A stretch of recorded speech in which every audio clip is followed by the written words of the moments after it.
Uh-oh.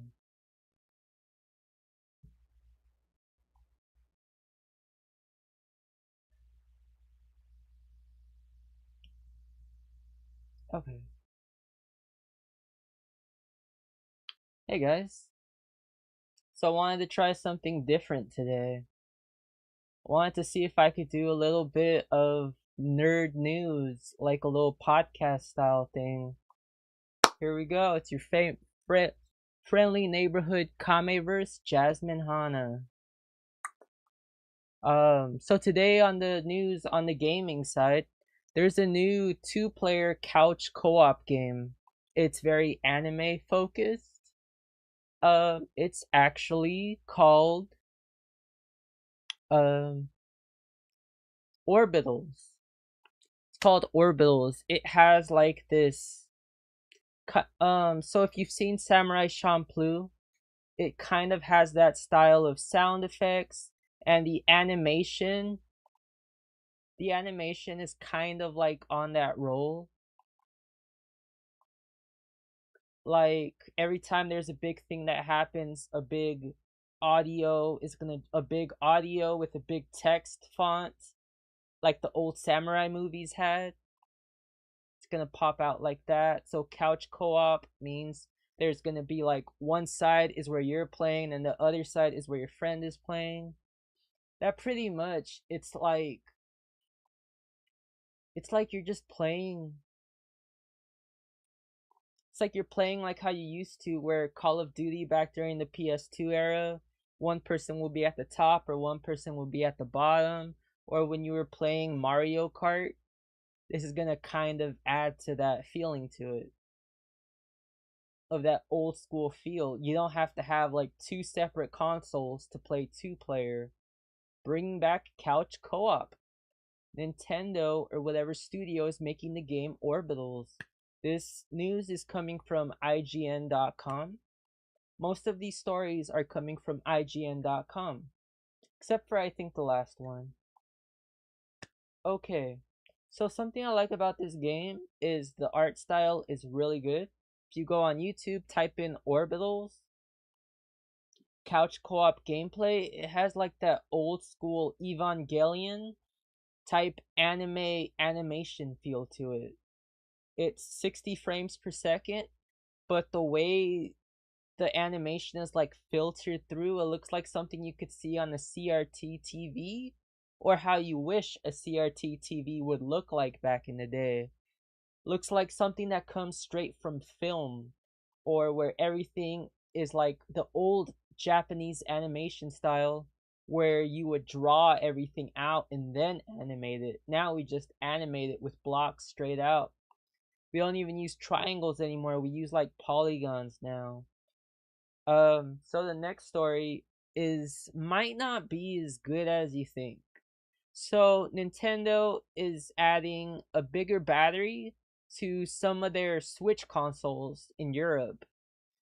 Um, Nintendo is kind of giving you the chance to have right to repair.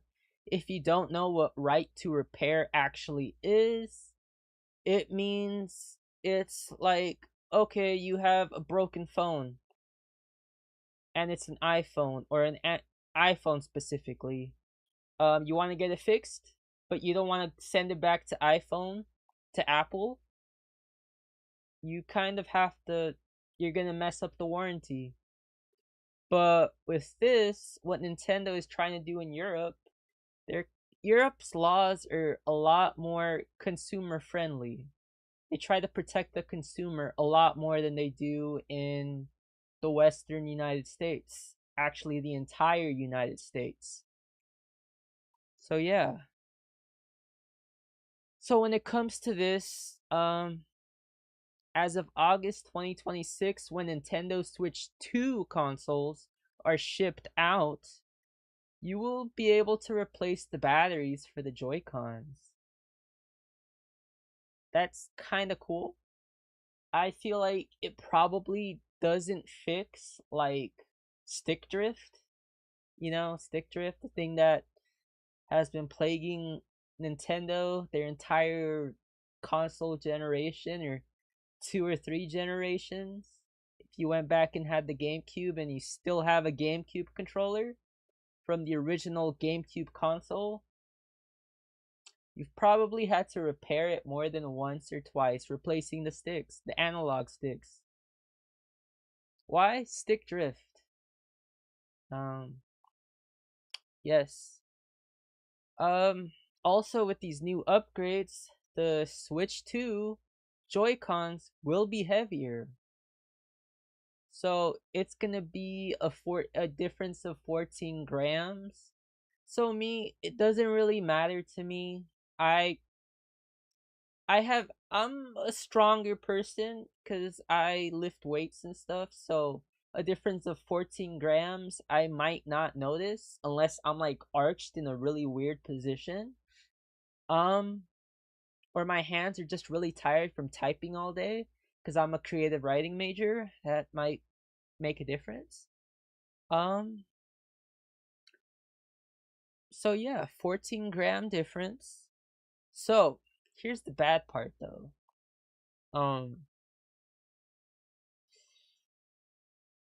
The console, the battery for the Switch 2 will be smaller, will have a smaller capacity than it already has right now.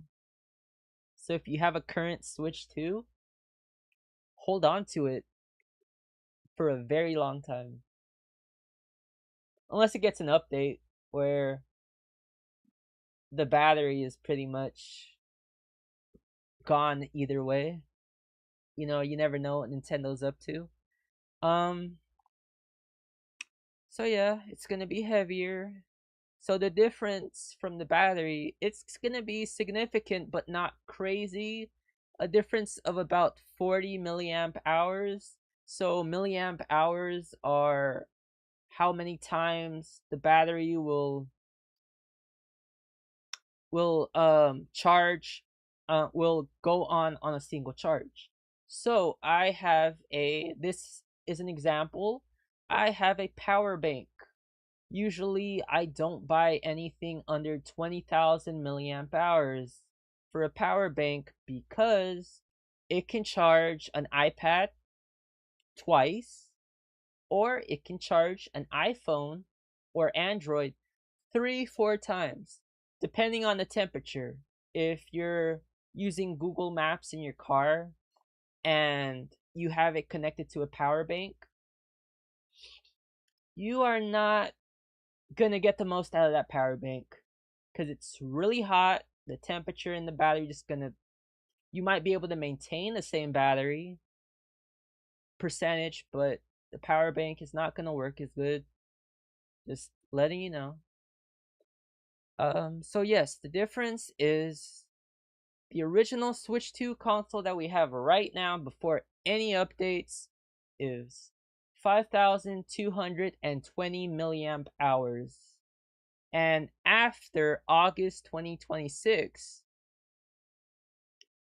the Switch 2 consoles that are shipped in Europe will be 5,172 milliamp hours. It's not a crazy amount, but if you add up everything that the Switch 2 does, it cools, it plays games like Cyberpunk 2077 at 1080p on a Switch 2 handheld mode. Yeah, you're gonna run into some problems. All I can say is really get a power bank. Even if you have a normal Switch 2, before that, don't worry, there's probably gonna be an update that siphons a little bit of the battery out. That's just the name of the game right now. Um, okay, so this is for you Splatoon fans out there. The story comes from GameSpot.com. So if you thought I was only gonna use IGN.com, you are wrong. The new spin-off single-player focused game, Splatoon Raiders, will not only be single player. So it's a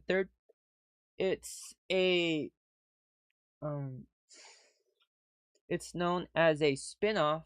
So a spin-off is pretty much outside of the main continuity of the series. You can see this in spin-off is like you have Dragon Ball Z, then you have Dragon Ball Z movies before Broly or before Resurrection of F.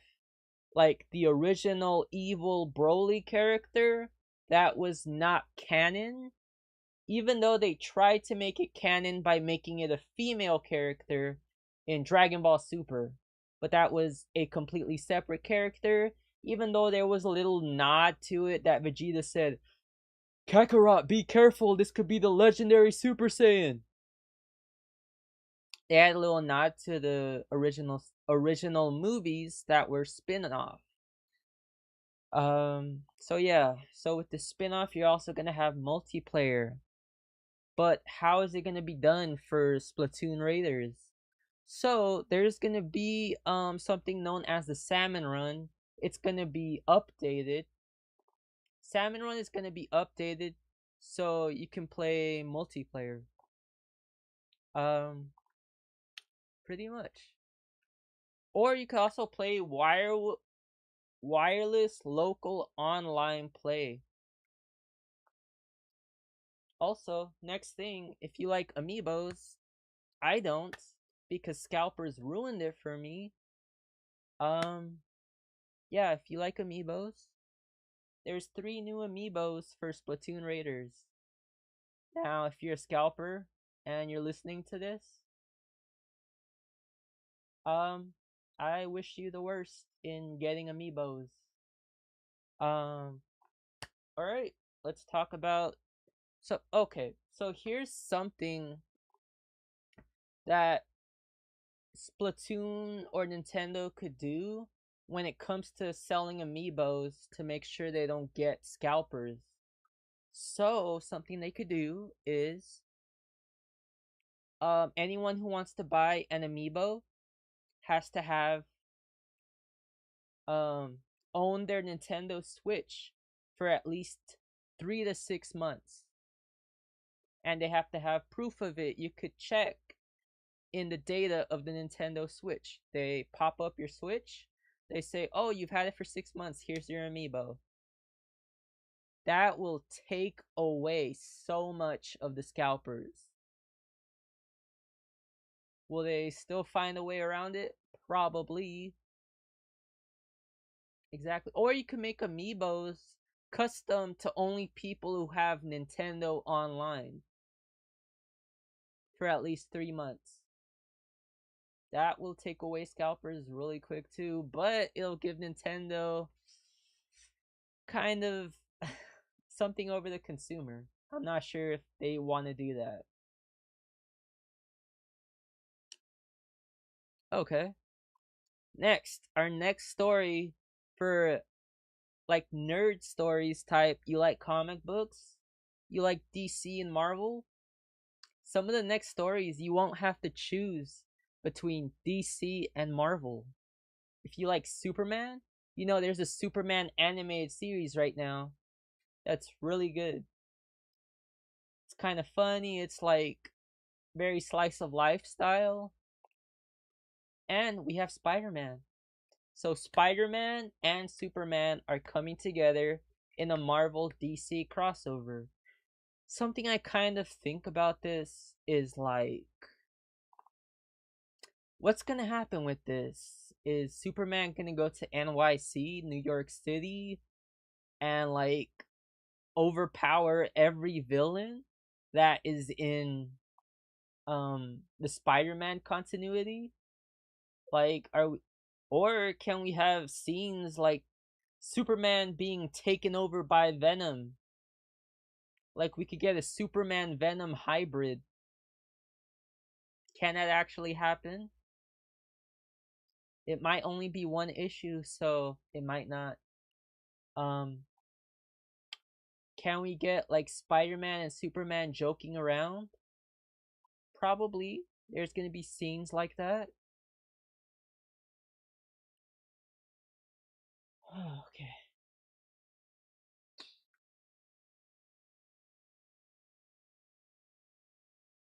And kind of why I think they're doing this, they're taking advantage of all the Superman and Spider-Man content we already have. So if you're a big Superman Spider-Man fan, like this is like dessert for you cuz you're going to have a brand new comic. Pretty much.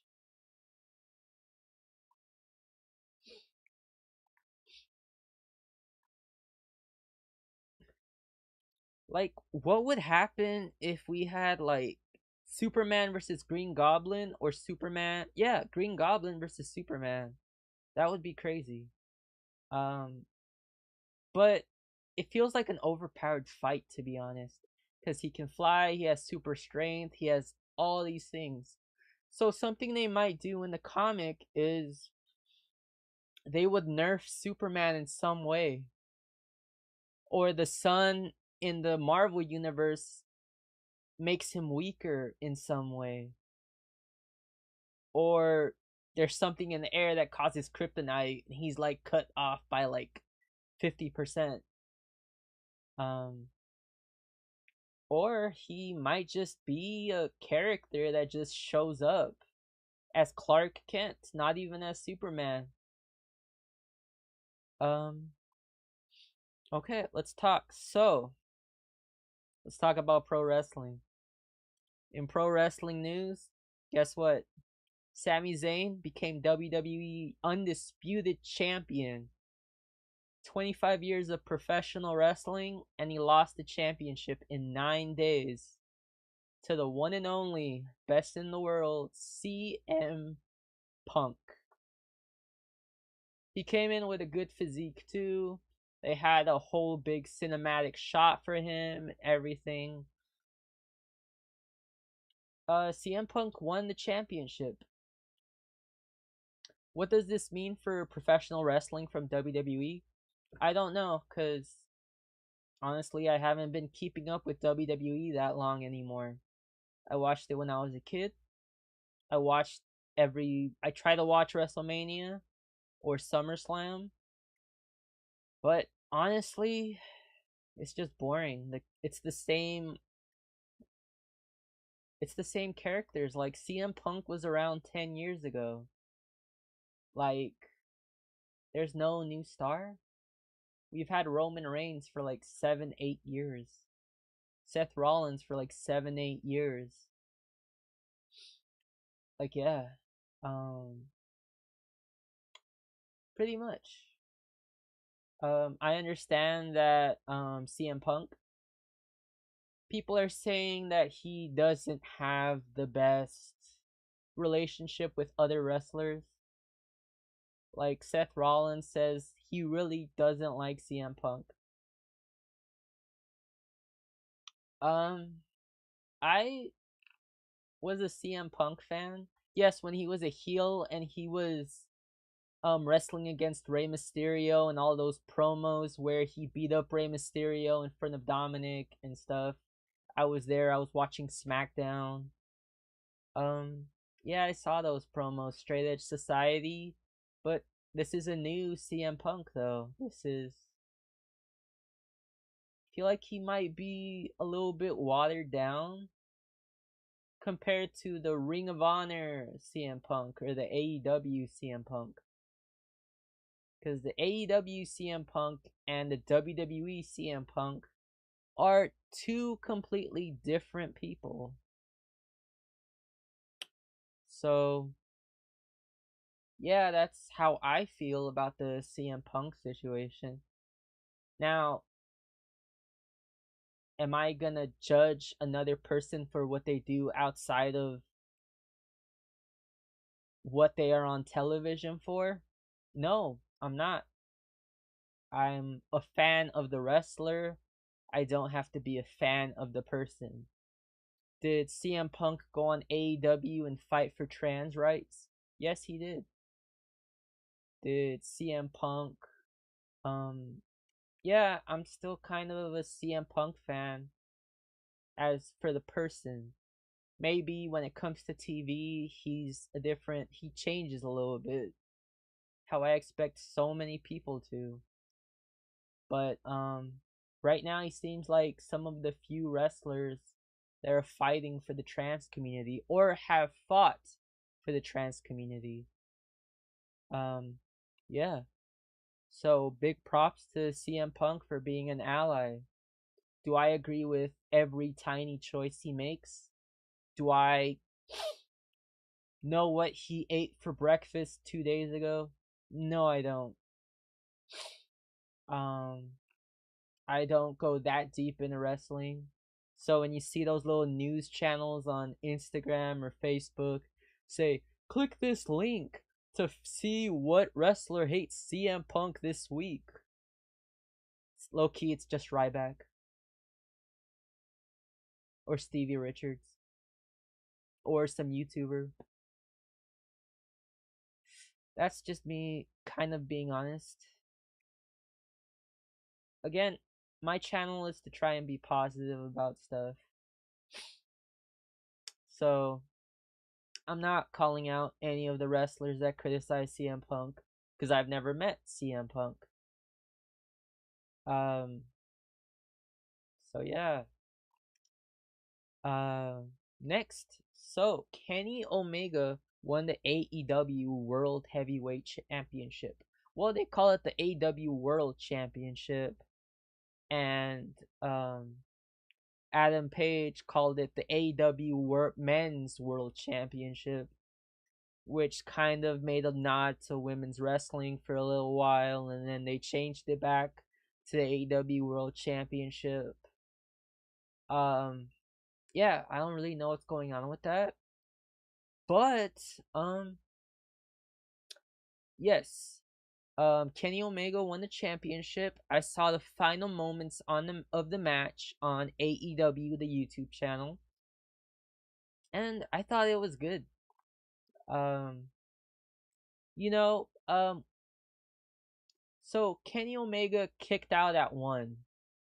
A lot of people are gonna talk crap about that, saying he no sold, or AEW is just a bunch of people who love doing spots to get a cheap reaction. I'm not saying they're not doing that, but in this specific situation, it kind of felt special because of the wrestlers who were in the match. It was MJF, a multi-time AEW World Champion, and Kenny Omega, which was known as the Belt Collector. So, yeah, Kenny Omega is a little bit more believable for doing that. Um, yeah.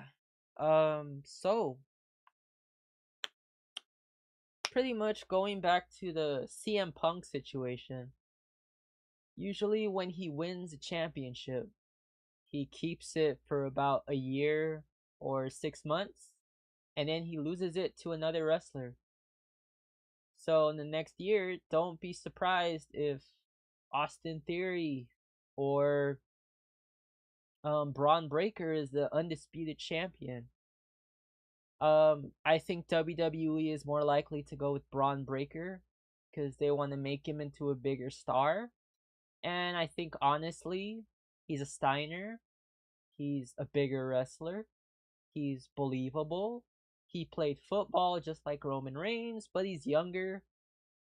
Um, I feel like they have to add more to his character, but give him some really good matches. Let him work with Sami Zayn and put on like a 5-star match. Put him against Austin Theory. Put him against Brock Lesnar. Put him against Oba Femi. Oh wait, Oba Femi can actually be one of the next WWE Undisputed Champions. Um, when it comes to Oba Femi, there is like so much that they can do with him.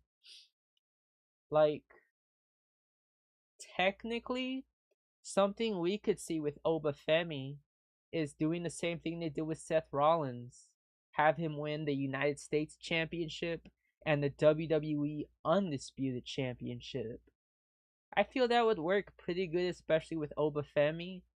And if he did that, it would be really believable because he's huge, he's tall, and it he pretty much no sold Brock Lesnar. The only other person who has done that is Bill Goldberg and maybe Roman Reigns.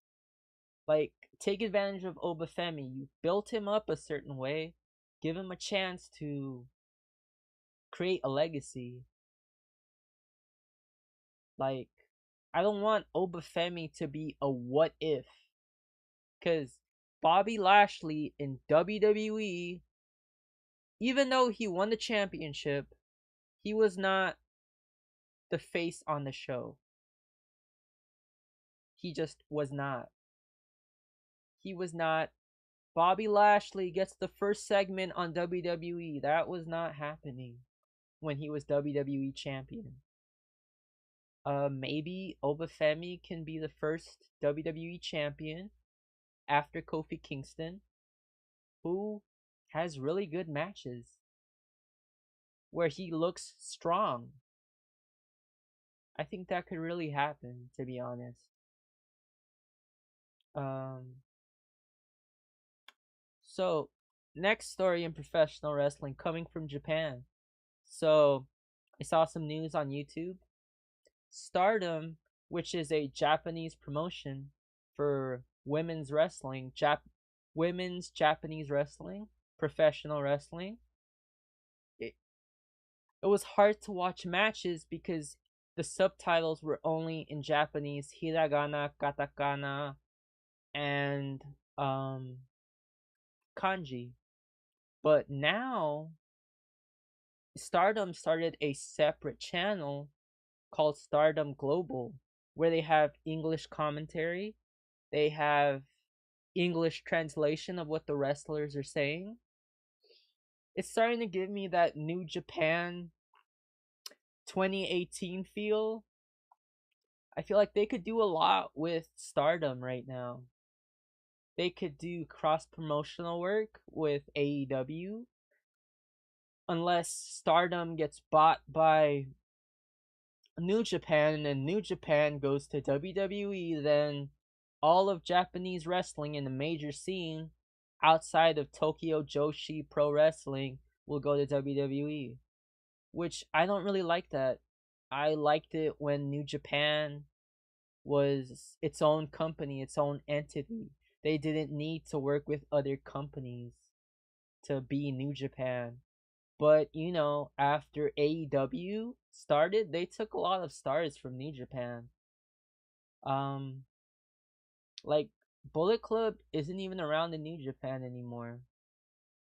That's just, like, being real about it. New Japan, they lost Okada. They lost Evil. They lost Kenny. They lost Will Ospreay. Will Ospreay was still wrestling. He still had the New Japan United States Championship for a while. They still have Zack Sabre Jr. He is a former IWGP Heavyweight Champion.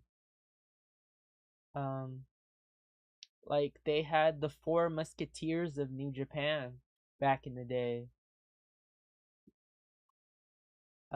They had Hiroshi Tanahashi, but he retired. They lost Shinsuke Nakamura to WWE. Yeah. There's not really that many stars in New Japan. That's probably why they got bought by a bigger company. But yeah, Stardom. Stardom is bringing Japanese women's wrestling to Western audiences. Maybe we could finally get like that breakout, long-term breakout series of women's wrestling. And if women's wrestling becomes more popular, you'll see more shows focused on women wrestling on the independent scene. Maybe WWE will start to have its own women's wrestling show. Where they have women, where the women are the main focus of the show, and they have enough time as a separate show to create more storylines and long-term storytelling.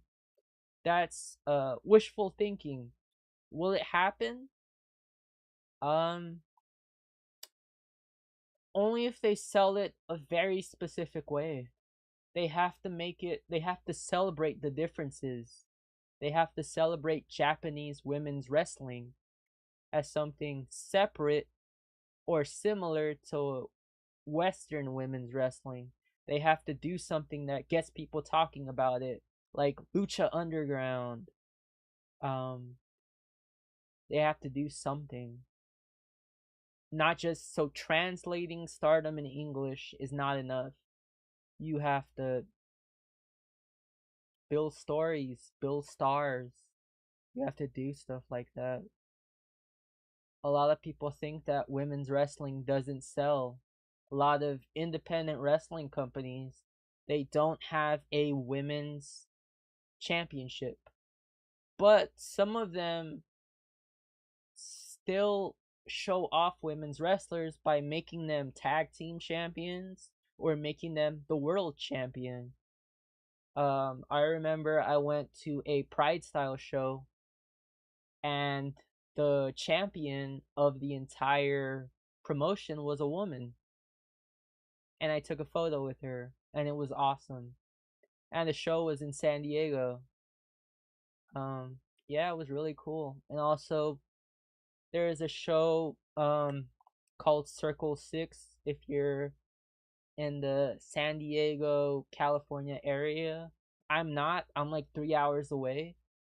I only went to Pride Style because it's Pride Style.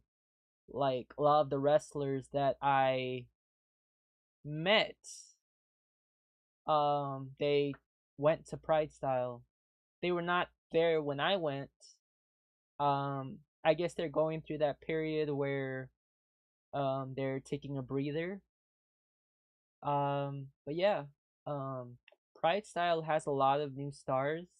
If that's something you want to watch. Um, so yeah, so pretty much, I did about 31 minutes and 55 seconds. I did not want to do way too much for this podcast. If I did too many stories, I would just be overwhelmed. I don't want to be overwhelmed when I'm making content. Like right now, content feels like a breath of fresh air. Um, I don't want to be streaming and be sad or upset. Sometimes I sound sad or upset, but I'm still happy. Like my voice doesn't always give off the emotion that I am showing. Um so depending on how many views this gets, remember my goal is to get 4,000 hours of watch time. If this gets over, let's say, 50 views, it probably won't. I might add people to the podcast, talking about nerd news. This was really fun to make today. Yes, I had notes. It was kind of a script, but I didn't read the script word by word. No, I like to remember what the script is about, and then I talk about it straight to you, straight to the camera, straight to the audience. I tried that little overhead projector with a little typing on it. It looks really funny. You don't want to do that. Um, don't just read off a teleprompter. If you're gonna be a YouTuber, show emotion. Don't just do that where you're constantly switching, reading the script. I tried that. It's terrible. Don't do that. Unless you can make it believable, then do it. I can't. I have to be honest with myself and with my audience. But yeah, pretty much I'm gonna turn this stream into long form content. Um, I'm gonna post some gym footage, stuff like that. The stream was a lot longer than I expected it to be. Talking about only nerd news that nerds want to see. That's kind of what my focus is right now. Um, yeah. Peace.